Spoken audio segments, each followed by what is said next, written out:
I'm going to talk to you a little bit about Barrett's esophagus best practices for screening and surveillance. So I'll start off with what I call the Barrett's conundrum, which is that in medicine we have many diseases that we effectively can diagnose, but then lament the fact that we have no good treatments for them. But in Barrett's esophagus, I would argue that we've actually developed many excellent and durable treatments that can essentially eradicate the disease, but we have trouble finding patients who actually have the condition. Furthermore, in those that we do have with the condition, we face challenges in detecting dysplasia in those who are undergoing surveillance. And finally, many patients are incorrectly diagnosed with the disease, leading to variability in risk estimates for progression to dysplasia. So my objectives today are to really identify the challenges regarding screening for Barrett's. We'll talk about common errors in the diagnosis of Barrett's, and then identify some techniques to improve our recognition of focal lesions arising within Barrett's. And so these are my, as an outline of what I'm going to talk about today. So what are we trying to prevent? Obviously, esophageal adenocarcinoma, it's a bad cancer, 17% survival at 5 years. Most patients present with dysphagia and advanced T3 or N1 disease or more. And we know that over the past 40 years or so, there's been a rising incidence of esophageal adenocarcinoma, particularly of those above age 70, but the yellow indicates the entire population, and it's really only those under 50 where it stayed relatively flat. So in questions with regards to screening, I guess there's three major ones. Should we do it? If so, who should we do it in? And finally, how should we do it? So in terms of who should we screen, I think the potential benefits of screening are really to potentially reduce those esophageal cancer deaths, the ability to provide patients with some level of risk quantification, and to provide reduced anxiety perhaps in those who find that they don't actually have the disease. But the harms are numerous, which can include the uncertain benefits of our current surveillance programs, increased direct and indirect costs of care, the challenge that we currently use a GERD-based strategy for screening, which may not capture many patients. And then the fact that we use an invasive procedure to diagnose Barrett's and the potential still false positive and negative screens and potential insurance issues. So that's a little bit about the pros and cons of screening. Now the question is who should we screen? And I think Barrett's, we know, is present in probably at least 1 to 2% of the US population, and more GERD patients, 6 to 18%. But we know from several studies that patients with GERD have atypical or often no sort of classic GERD symptoms, and Barrett's esophagus is often seen in asymptomatic individuals. If you take a look at patients with esophageal adenocarcinoma, 20 to 50% may have no GERD symptoms, and unfortunately only 10% or less of esophageal adenocarcinoma patients have a prior diagnosis of Barrett's esophagus. So our current clinical referral practices are really failing to identify the majority of these high-risk patients. And so a question should be, should we change our strategy? Should all GERD patients be screened or just some? And even should GERD even be a prerequisite for patients to be considered for screening? Here's some data from Doug Rex, who's 20 years old now, but these are patients coming in for a colonoscopy who they offered an EGD. The sort of dark red bar shows the overall sort of prevalence of Barrett's. And you can see that short segment Barrett's, which is in the orange, isn't really any different whether you have GERD or not. It's really long segment that really the history of GERD actually sort of predicts. And as we know, most patients that we have actually have short segment Barrett's. And then if you take a look, several other studies essentially confirm the same thing. If you take a look at the middle two columns here, you can see that really there's not a lot of difference between the group of patients with GERD and the group of patients without GERD in terms of the overall prevalence of Barrett's. So which patients, if you are going to use GERD as a sort of prerequisite, who else should you screen? Well, these are the sort of classic risk factors: men over age 50, Caucasian race, symptoms again for more than 5 years of GERD, nocturnal reflux, hiatal hernia, BMI elevation, tobacco use, and central distribution of fat. And the idea is that you want to screen people with multiple risk factors. But again, this is generally a weak recommendation in most guideline statements. Now, all risk factors for having Barrett's are not equal. So this is a nice slide that was actually loaned to me by Prasad Iyer of the Mayo Clinic, which shows that, again, for age, about 1.5, male gender, odds ratio about 2, Caucasian race 2. If you take a look at GERD symptoms, again, between 2 and 3, but if you had them at a young onset of less than 30, that's a substantially increased odds ratio of 30. Central obesity, odds ratio of 2. excuse me, smoking 1.4, and then the biggest one outside of young onset is family history with an odds ratio of 12. So we need to be cognizant of the magnitude of these. And again, the risk of Barrett's is increased by about 1.2% for every additional risk factor that you have. That's why we say more, the better the indication. Now, again, a GERD-based screening strategy has some flaws in it, and several people have sort of done some work on that. This slide, basically shows that a tool that uses GERD, age, waist to hip ratio, and pack years of cigarette use actually performs better in the red line, which has a greater area under the curve than sort of this gray line, sort of blue line there, which is a strategy of GERD. Again, several other models have been developed, and as you can see, all of them beat the green line, which is the GERD line here, in terms of sort of detection, in terms of sensitivity and specificity for detecting Barrett's. So in terms of models for predicting Barrett's, again, essentially all seem to be better than predicting GERD alone. The optimal number of risk factors, though, is yet to be determined, and it ideally would involve data that we could get easily from EHRs, which could maybe perhaps prompt primary care physicians to say, hey, this is a patient you may want to consider referring for screening. And again, we probably need validation among more diverse populations to sort of better assess the applicability. So now the next question is, how should we screen? And again, we typically do it with standard endoscopy, but you could do it with unsedated transnasal endoscopy, increasingly with a variety of tethered cell collection devices, or perhaps something else in the future, blood, saliva, or even volatile organic compounds, which I won't discuss today. So transnasal endoscopy is accurate, sensitive, and specific, and in this people who actually are willing to undergo it, it's well tolerated, safe, and has a comparable patient experience.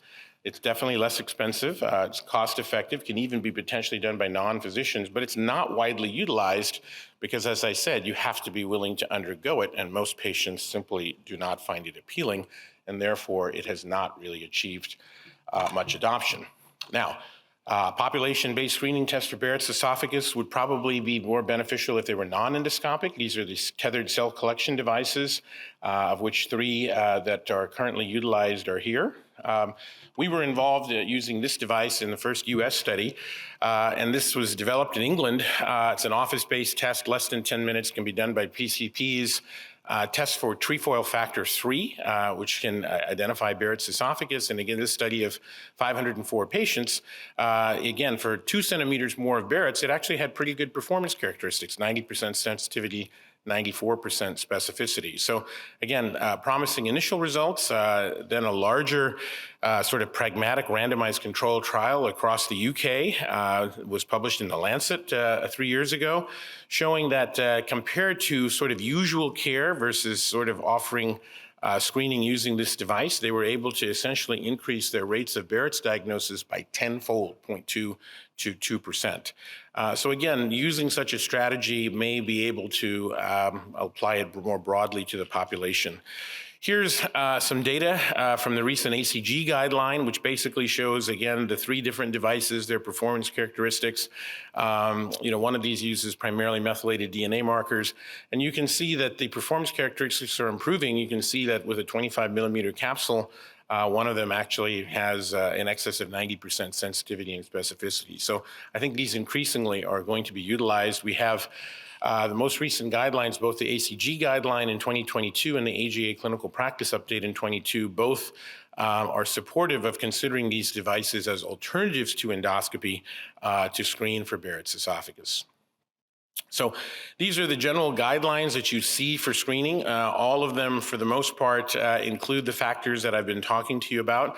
The ASG guideline from 2019, because of the odds ratio for family history, recommends it in that group, but the rest of them really are multiple risk factors and essentially consider or suggest recommendations.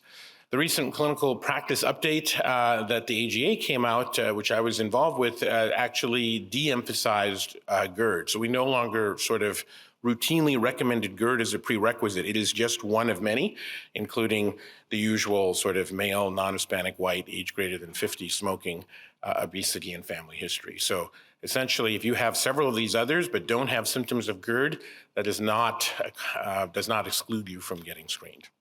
So I'll transition now to correctly identifying Barrett's esophagus, and this is for landmarks. And I will say that in the era of some of the brushings and so forth, I actually probably see one patient a week who comes to me to tell me, do I really have Barrett's or not? And so this is actually becoming a clinically significant event in sort of rectifying these sort of diagnoses. So Barrett's esophagus typically is defined as replacement of the portion of the tubular esophagus with at least a centimeter with specialized intestinal metaplasia. So you can see an area where you have to, again, identify where the top of the folds are and then look at the area within the tubular esophagus, assess if that's a centimeter, and then biopsy within that area to get histologic evidence of intestinal metaplasia or special intestinal epithelium. So there are three essential steps for proper diagnosis. You want to identify where the end of the folds are, the GE junction. You then want to recognize where the squamocolumnar junction is, and then describe if the squamocolumnar junction is not at the GE junction, how that appearance is, and that's typically by something called the Prague criteria. So again, here's an example of somebody, and you may often say that, oh, people often use the diaphragm and call that the GE junction. It's not, it's actually the diaphragm, and this, where the folds end, is actually where you would have the true GEJ. And it's really this area above in the tubular esophagus that constitutes the area of Barrett's esophagus. So again, this is just a schematic showing sort of the key factors. So you have the diaphragmatic pinch. You're going to have sort of the esophagogastric junction, which is where the folds end. You'll have the contiguous circumferential Barrett's, which is defined by a C in the length. You'll have the longitudinal contiguous Barrett's, but may not be circumferential. That's the M. You don't count islands, and then you can basically come up with a characterization of circumferential and metaplastic Barrett's using the Prague criteria. So common mistakes are to routinely biopsy the GE junction, which we don't recommend, or calling the length of the hernia as part of a Barrett segment. And this is actually occurring. So there's been a couple of studies. One was a community-based study in Minnesota that showed that a third of the patients who had a diagnosis of Barrett's could not be confirmed on a follow-up endoscopy. A VA study suggested that perhaps a 20% of long segment and up to a third of short segment could be confirmed. And I think that we do definitely have a significant number of patients who are being misdiagnosed with Barrett's, which I think confuses our risk estimates. So this is actually data from Dr. Kolb. This is from an article that she wrote with Dr. Wani in Colorado, and has been incorporated in our recent clinical practice update as sort of components of a high-quality examination. So we've talked about making anatomic landmarks. How do we visually inspect well? Well, you want to first document those landmarks. You can use a distal cap, which I think you saw used in a couple of the live cases today. You can clean the mucosa well using a water jet channel and suction the fluid. Use carbon dioxide insufflation, desufflation to sort of tell if there's subtle mucosal abnormalities or nodules. Spend adequate time inspecting, which I'll get to. Examine the Barrett segment using high-definition white light endoscopy, as well as virtual chromoendoscopy, often narrowband imaging, depending on the manufacturer. And again, the Prague system, Paris classification to detect polyp and describe or visual abnormalities, and to take biopsies in a systematic protocolized way, which I'll get to. So if we can play this video. There we go. So this is a video that basically just kind of shows what a high quality exam would look like. So you can see there's a cap, the mucosa has been washed, we don't see any bubbles. You can see the diaphragmatic pinch below, and then we start coming up to where the end of the folds are. And now we sort of have reached the tubular esophagus, and we can see there's circumferential Barrett's. And you can see that it doesn't take too much careful inspection, seeing there's a pretty large lesion there, the inferior portion of your screen there. And so, again, you sort of, try to look at other areas. And again, you can restart again in the stomach, and then now you use narrowband imaging, and essentially do the same thing sort of with this slow protocolized withdrawal to sort of assess areas of vascular aberrancy as well as changes in sort of the mucosal uniformity.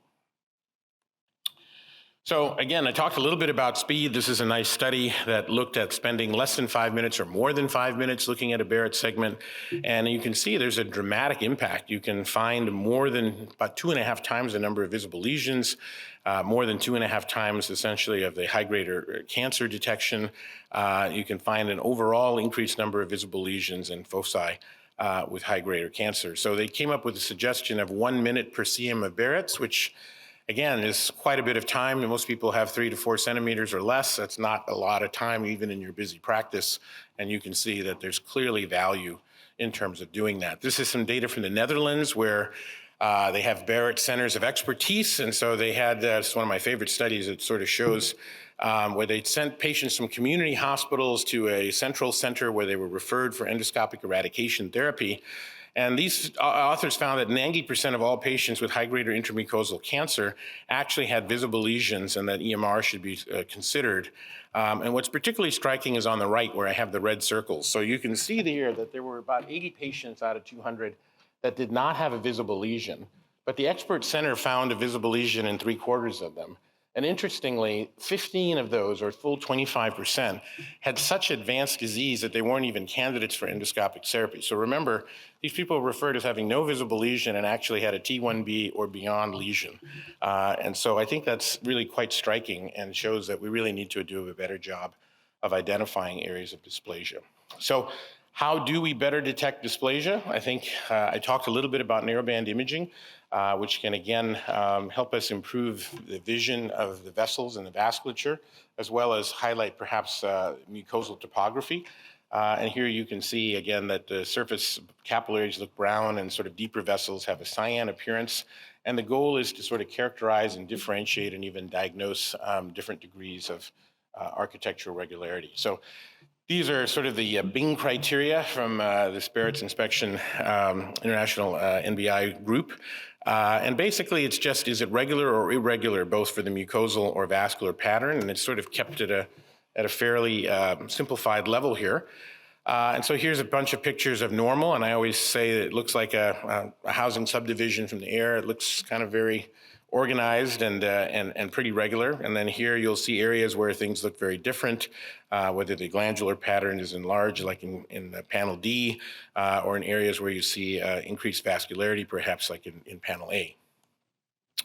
So, and when you asked, physicians who were trained in this, how accurate they were in detecting dysplasia, overall about 85%, high confidence, they were better, 92%, low confidence, about 74%. And again, confocal laser endomicroscopy is another technology that's been proposed to be utilized, sort of essentially allows you to provide in vivo imaging. There's a scope-based version which is no longer available, and a probe you can put down the channel. And if you take a look at the data, unfortunately, it hasn't had great specificity, which has somewhat hindered its use and did not allow it to be recommended, at least initially, during this initial ASGE PIVI statement of technologies. Well, in addition to inspection, of course, we can get tissue. And again, this is sort of the standard 4-quadrant Q centimeter biopsies. This is a Seattle protocol, but unfortunately, compliance to this is pretty low, about 50%. And unfortunately, the longer the segment, the lower the compliance. So when you see people with 10 to 15 centimeters, that drops to about 30%. 0 to 5, it's about 80%. But unfortunately, the people in probably the biggest haystacks, we take the fewest straws. So I think that's a bit of a challenge.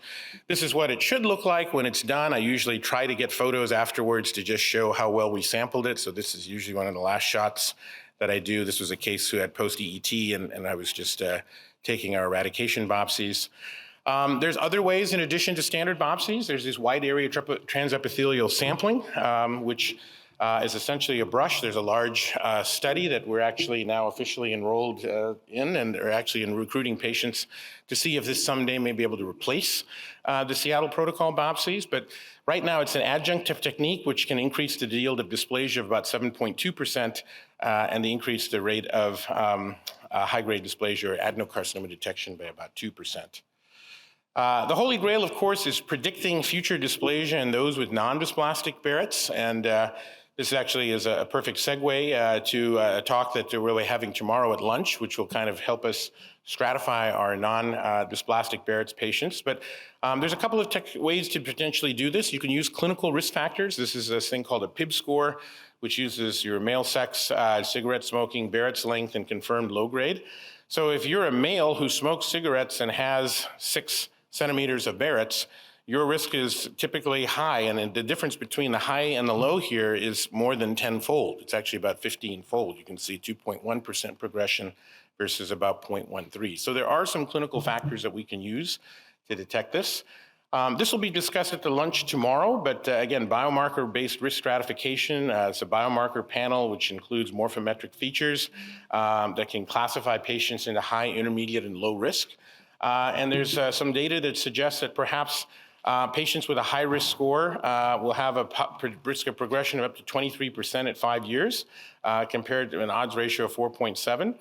Compared to low-risk patients. And then, interestingly, non-dysplastic patients who score high on this actually had a higher rate of progression than patients who had just histologically confirmed low grade, which we typically consider appropriate for treatment. So this may be able to help us stratify patients even within that segment of non-dysplastic Barrett's who may benefit from some of the treatments that we've developed. Finally, again, like most things in life, we're hoping AI will save us. And if we take a look at this, here's a nice piece of video here from Jason Sammarcina at UC Irvine. Again, you can imagine doing an endoscopy, and just like you've got with your colonoscopy where it helps you find a box, maybe you'll get a box that will tell you, hey, here's an area that looks abnormal, and the probability of dysplasia is 82%. And so this is something that we may have in the future that may help us guide us into, how large the area is. Can we take a biopsy? Should we do an EMR? Maybe it's too large, it needs to be ESD. So again, lots of areas. Would even be great to see this maybe even topographically lay out where the margins are to assist with treatment. So this is in the future. This is some of their preliminary data showing that they were able to detect 95% of the lesions that were present. And importantly, for the non-dysplastic videos, there was a false positive rate of only 3.7%. Otherwise, you'll be sort of chasing a whole bunch of false positives. So I'll summarize. Again, I won't go through all of this. Most of this is in the best practice statement, and most of which I've actually covered in my talk already. So it's there in your slides for review. But I will say that the modern Barrett care pathway is at the top are patients with suspected Barrett's, and if you identify 3 clinical risk factors or a family history, consider screening. You could put them into a risk calculator tool. You could use one of those devices, string-based devices, or even an EGD, and again, perhaps use the brushes or even the molecular prediction tests to better determine whether they would need endoscopic therapy. For the group in the middle with Barrett's, they were undergoing surveillance, and we want to take appropriate biopsies every 3 to 5 years, perhaps also using the brushes as well as the risk stratification molecular panels. And then finally, in patients with BE-associated neoplasia, those are candidates for endoscopic therapy, and failures can be referred for surgery. So our current GERD-based screening strategy for Barrett's has not shown clear benefit, and while the optimal method of screening for Barrett's is uncertain, future approaches will probably benefit from an initial lower cost, probably non-endoscopically based technique, and probably not be limited to those with symptomatic GERD. Greater attention needs to be paid with regards to training and proper endoscopic identification, inspection, and documentation. And we need to improve our cell collection techniques, develop risk prediction models, and incorporate adjunct imaging technologies to better detect dysplasia. And finally, improved training in visual inspection and AI hold great promise in our ability to perform better surveillance. So in summary, we have extremely effective treatments for Barrett's. We now need to focus our attention on finding those with BE and dysplasia. Thank you.